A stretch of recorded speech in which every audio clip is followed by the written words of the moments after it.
copper sheeting opens up a whole new world of possibility. This is, someone gave me these 24 gauge copper sheets. They're fairly thin, but still pretty heavy and substantial. So this is a 20 gauge that I got. This is like quite a bit thicker.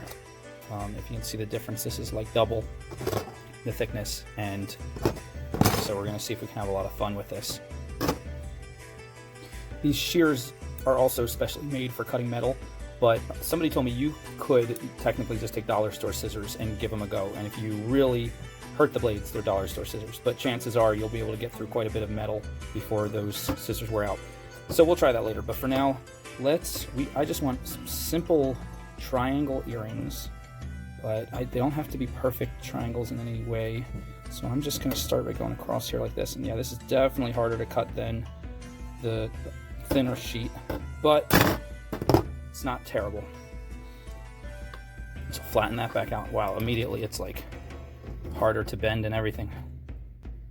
Just want to lightly flatten it again.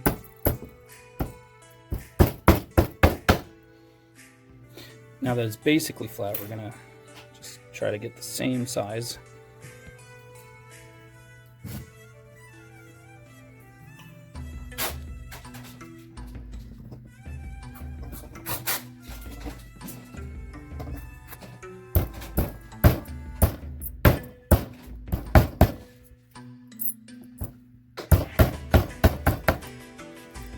Now sometimes copper has a coating, like a clear coating to keep it from tarnishing, and oftentimes it does not. I'm not sure in this case which this is, but just in case, and also because we want this to be distressed anyway, got this cool sanding sponge from the dollar store. I love these sanding sponges. They're so much more versatile and comfortable in your hand than like just a piece of sandpaper. So I'm gonna rough up the surface.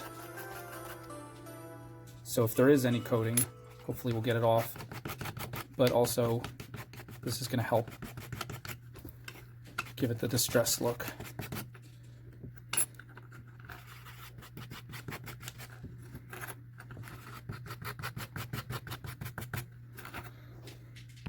Now, to me, right angles are boring, but luckily the weight of it is going to make it hang more like that, and that's a cool look. So we're going to get a hole punch. This is called a Euro punch. It was also sent to me. These are made for punching little holes in copper. Worked really easily on the thinner plate. Let's see how it works on here. So we want it right towards the top. Ooh, yep, not too hard. A little bit more of a push. And we want to be careful not to get it so close to the edge that it's weak, but close enough to the edge that a jump ring will fit through easily without too much trouble at the top. Now, these edges are sharp, and of course these points are sharp. If you have nothing else, I've used sandpaper to smooth them out, but that's really not the best way to do it when it comes to metal. So this is a nice metal file made for sheet metal, and you don't have to spend a fortune. They range in a wide variety of prices. This one was about $16. So, and you can feel it. If you rub it, you can feel smooth one way and then feels coarse the other way. That's the direction you want to go in, obviously the coarse way. So unlike sandpaper, you're not going up and down or all around, you're just going in one direction. So I'm going to feel the parts of these. And so first we want to really round the tips off. And you can technically come in with your shears and round them a little bit first. That might save you some time depending on how round you want them. Just a tiny little bit. And just, if you do just the tiniest little bit, it doesn't take away from the shape of the triangle. The triangle, until you look up close, it still looks like a very formidable, terrifying triangle that you can take off your ears and throw at your enemies if you've been trained to do so. But I don't recommend it, because you don't want to hurt your enemies. You want to come to an understanding with them. You want to talk it out and eventually hug. That's what I say. That way you won't have any enemies. So anyway. And this is relaxing. You can do this while you watch TV. I'm just feeling now for all the edges. You always want to feel edges sideways like this, because it's the safest way. You don't want to ever feel an edge by running straight up along it, because if that's a really sharp edge, you're going to slice your finger right open. And then you can just call your local blood bank and say, I have a donation here. I collected it in a bowl. Not sure they'll take it that way, but you can always ask.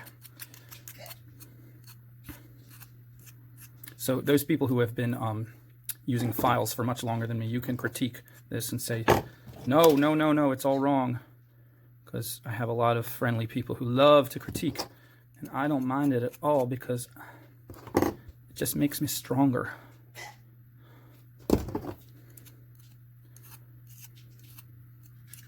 But I'm just going by feel. It is a habit of me to go back and forth with sandpaper, so I got to break that habit with this guy.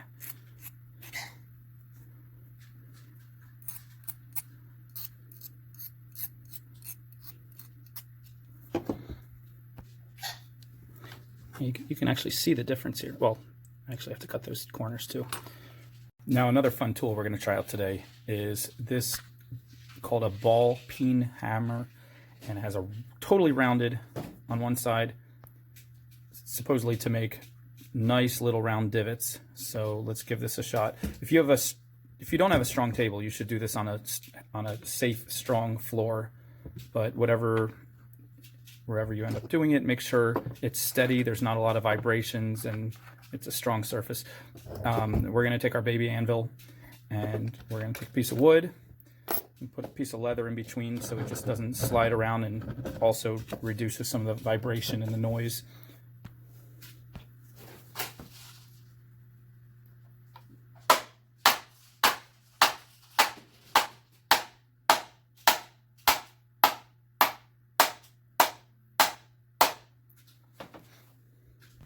Now that looks super cool, right? You could do it on the back too. Notice it doesn't show up completely on the back. It's totally up to you if you want to do it on one side or both. We're going to do both. You know what? We're not going to do both because totally is not coming through the other side now, and it looks awesome on this side. So we're just going to stick to this side.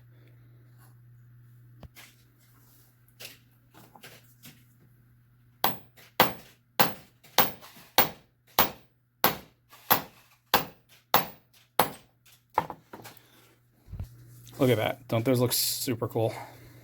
Now, as you're hammering, you're going to do two things. One, you're going to warp the piece a little bit out. If you want it to stay flat, then, just come back and adjust it with pliers as needed. I mostly adjusted it just now before showing you. So these guys are pretty flat. That one needs a little bit of work. And you can turn it upside down and try hammering it a little bit flat. But again, trial and error. See what works for you. The other thing is when you're hammering right on the edge, you could create a sharp edge again. Now I was a little worried about that, but these edges are not really feeling that sharp. They're feeling a little bit different, but they don't feel like they could scratch or cut anything. So, but just to be on the safe side, if you feel like there's the slightest bit of scratch, just take your file and go over it again, and then test it again and make sure you're getting it smoother. Now you could actually sharpen the edge with the file if you're not careful. Now how do you know the difference? Well, if you're only going to go from one angle over and over and over again, you're going to create a flat part that's actually going to give you an edge, a sharp edge, that you can actually make this into a knife blade. So what you want to do, you want to go across, and then you want to change your angle a little bit and go across, change your angle to go across. That way you're rounding it. And check.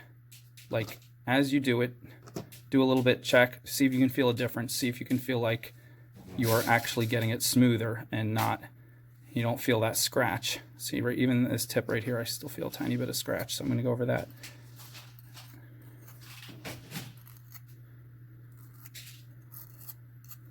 All right. These guys are fun, but wait, there's more. We're going to try more tricks today.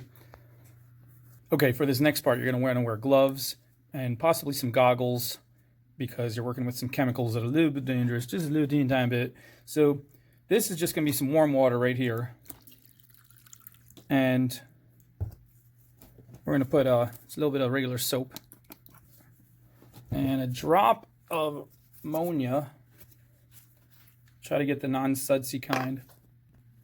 And you just want about a cup of warm water and about a capful of this ammonia. And then a toothbrush would be best, but I'm going to stir that all up. I'm going to use this old paintbrush that's kind of rough. And this is just to clean any wax, residue, anything. This makes it a little bit better for when we're gonna patina it. Patina means to oxidize. Oxidize means basically tarnish, what you would say that what the vulgar people call rust, if you're referring to iron. But it's basically most metals, when they come in contact with the air, the oxygen starts to bond with the metal and form another compound that has a different color and a different quality look.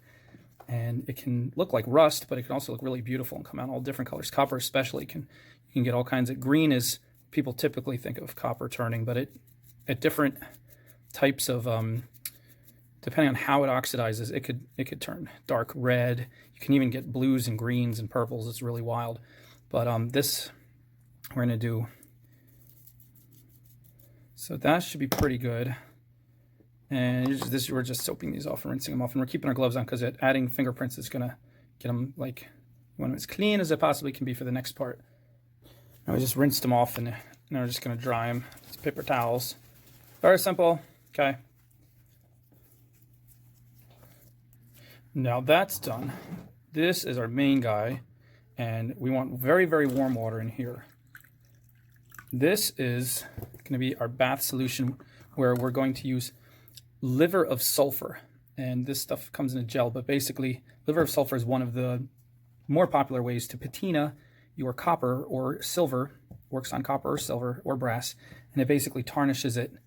It does in seconds what might normally take years, but you can also control it. You can make it dark. You can, even if you know what you're doing, you can bring out different colors.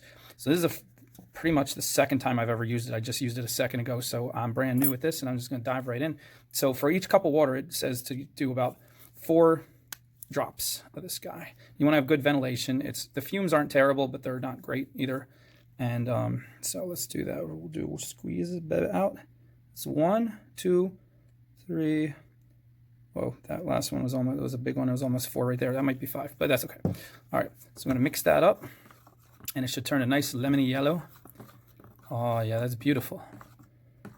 That's like back when we used to walk the dogs out in the snow time. The snow would bring out this nice yellow luster. It's very nice. Okay, now you should have tweezers or some kind of tongs or something, but short of that, hopefully that's not going to do too much damage to these pliers. But these are from Walmart anyway, so I'm not too worried. So I'm going to take this guy and dip him in. You got to sing, it adds to it. And pull them out, and oh, immediately you're starting to see a difference. Can you see it? Let's look at the other one. This is the one we didn't dip yet. But you let it drain a little bit, you can dunk it again. Pull it out again. Ooh, check that out. That's looking some pretty cool there, right? Check that out, baby. Check that baby out. Oh yeah. Oh baby. I'm feeling that. That's good enough for me. So now we immediately move it to our last solution. This is just regular water. That's a cup of water with about a tablespoon of baking powder. Which, oops, I forgot to. Let's put that down for a second. Let's get that baking powder in there.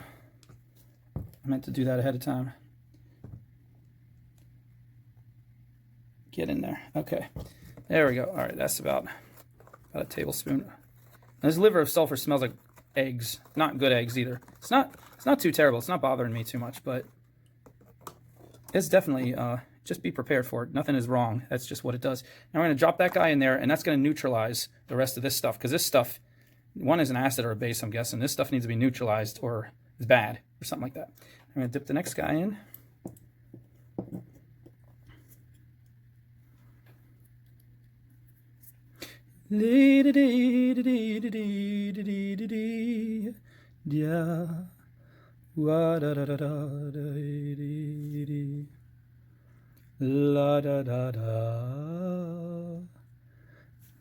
Oops, let's move it over there. I don't want the pliers to actually affect the patina. The way you let it drip off affects it. The way you wave it in the air, the way you sing to it, everything will change, little bits of it here and there.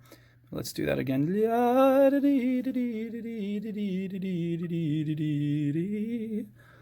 Oh, I'm liking how you're looking, little Mr. Triangle. Ooh, wait, see that? You got a little purple in there?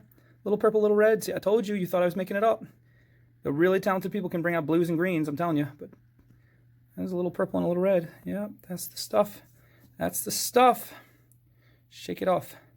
Shake it off. Shake it off. Oh. And drop it in the neutralizing solution. Neutralizing solution. You leave it in the neutralizing solution for about 2 minutes. Not a big deal. Now this stuff you can use again and again if you keep it warm. You want very warm water. If you turn your tap to like it starts to run kind of hot, that's about warm enough. My tap wasn't working, so I actually I nuked some water in this guy first just to get it warm. But if you could actually cover it up, and if you keep it warm, you can dunk a bunch more stuff, use a bunch more. You technically, once it goes cold and once it starts to, within the first hour, it starts to totally do something chemically where it loses its power. Now let's close this guy up. And at that point, you just, they said you can give it a couple hours and then you can mix it with regular water and it's safe to pour down the drain. Or they said you can actually dump it in your garden and the sulfur is supposed to be good for vegetables, especially tomatoes. Okay, don't quote me on that. I don't want to ruin your tomato crop, but that's what I read in this little handy dandy guide that came with the liver of sulfur. So he wrote that, not me. So maybe he knows something about it. Maybe you guys know something about it. But I'm liking how these cute little guys came out.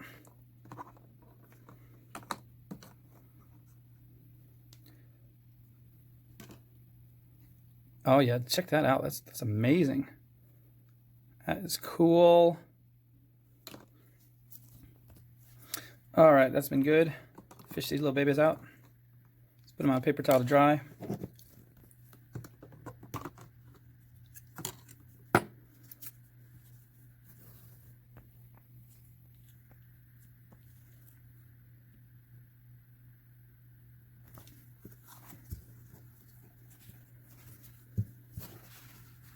Now, check that out. Look at the color I got in there. Right? Check this one out. That's the backside. In the backside looks good. Check out that. Right? Okay. Now, what you can do, if you want, you can burnish it now with some more sandpaper, and that will rub the dark parts off of the high areas, but leave the dark parts in the low areas. So let's give that a little shot and see if that works. Let's get our sanding sponge again. And I've never tried this. You guys are witness it with me for the first time, right? Let's see, we got something going on yet? Okay, it's coming out around the edges a little bit. Oh, there we go. There we go. We're getting some. Oh, it's coming around the edges.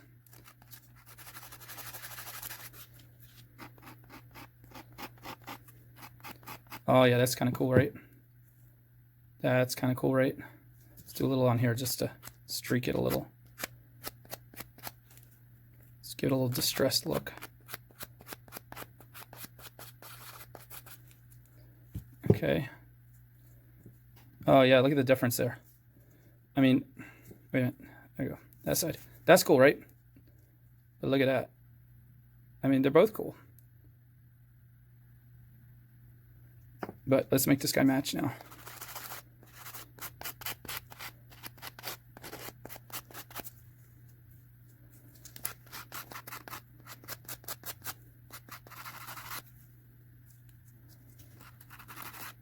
Now, I was finding on a flat piece like this, you could literally rub it with your finger, with your bare fingernail. I mean, bare finger. And careful, don't if you're gonna get it on your skin, like wipe it off right with a paper towel right away. But you could like take a smushy. Here's a piece of paper towel, and I found that you can start to rub it right off. Now it's kind of on there, but when it was first pulled out of the patina after the first dip, you could sit there and smear some of it and get it to come right off. And that way you could also control. Look at it, I'm getting like little flashes of rainbow. I don't know if you can see it on the camera. Like, I wasn't even planning it for it to look that good. That's some coolness. Yeah, baby, I like that. So, oh yeah.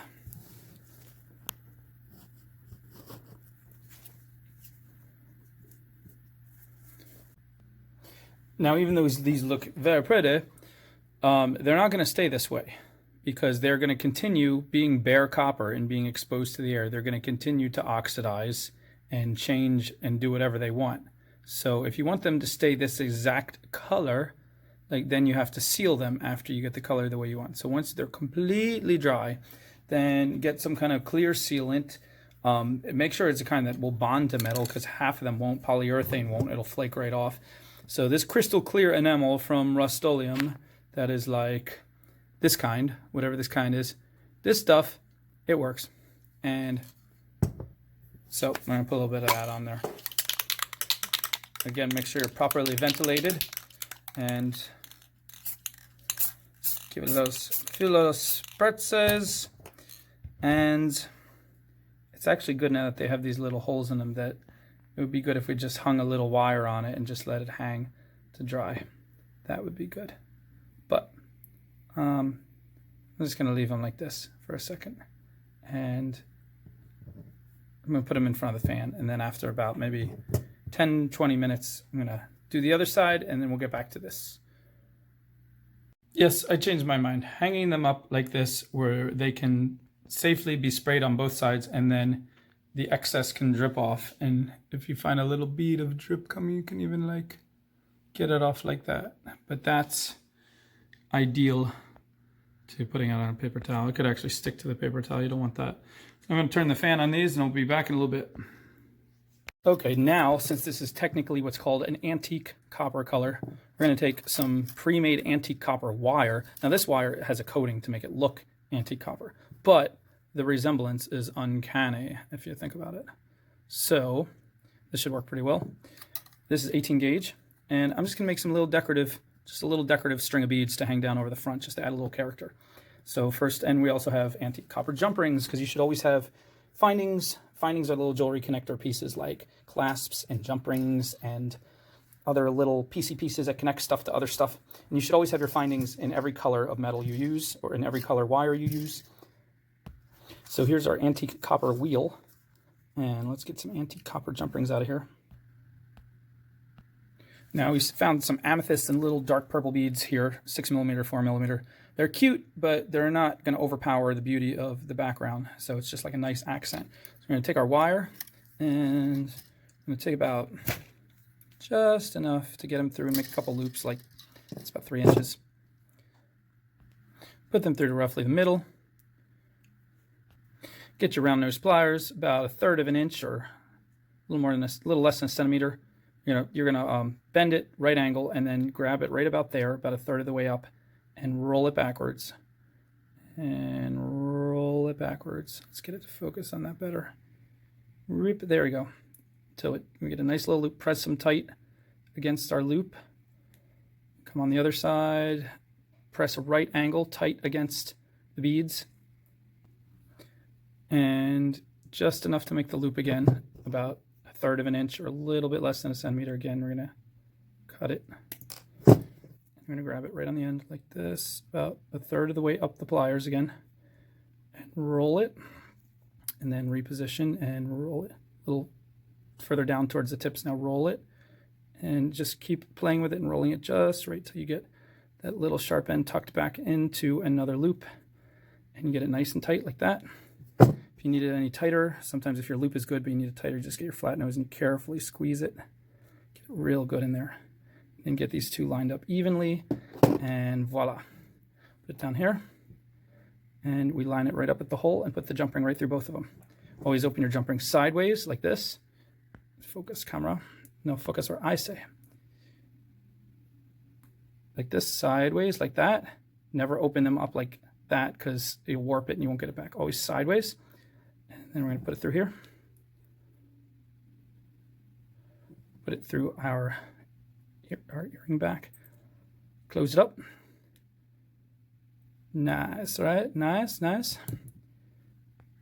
And then we'll have one more little jump ring, and then the earring hooks. We can't put the earring hooks directly on this jump ring because the earring hook will go sideways. It's just the way they're facing. So we do one more jump ring to turn the earring hook that way, so that this faces out from the ear. So take these little guys,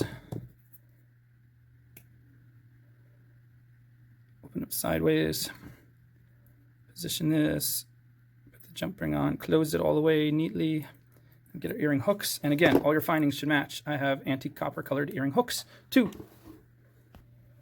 Now that's cool. I like the look of that, but it doesn't hang very flat. It kind of just sticks out and swings back and forth. I want it to kind of drizzle a little bit lower. So I'm going to take this off and put one more little jump ring so it has more wiggle room and it hangs a tiny bit lower. There we go. Just that little tiny jump ring right in the middle, right there. It helps it to lay more flat, and it helps it to wiggle a little bit more. You can put 2 more jump rings, or however, to make it just the way you want. Adjust it to make yours look just right. Maybe you want it to hang just a little bit lower too. You can add 1 more. Maybe I will. We'll see.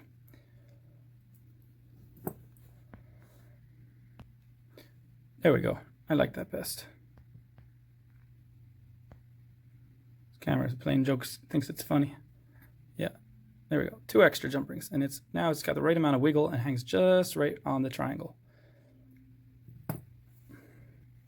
And the earring hook the same. You open it sideways. Make sure the earring is facing the way you want, so the pokey part pokes in the ear and the pretty part sticks out the opposite way. So when they put it in their ear, the pretty part shows out.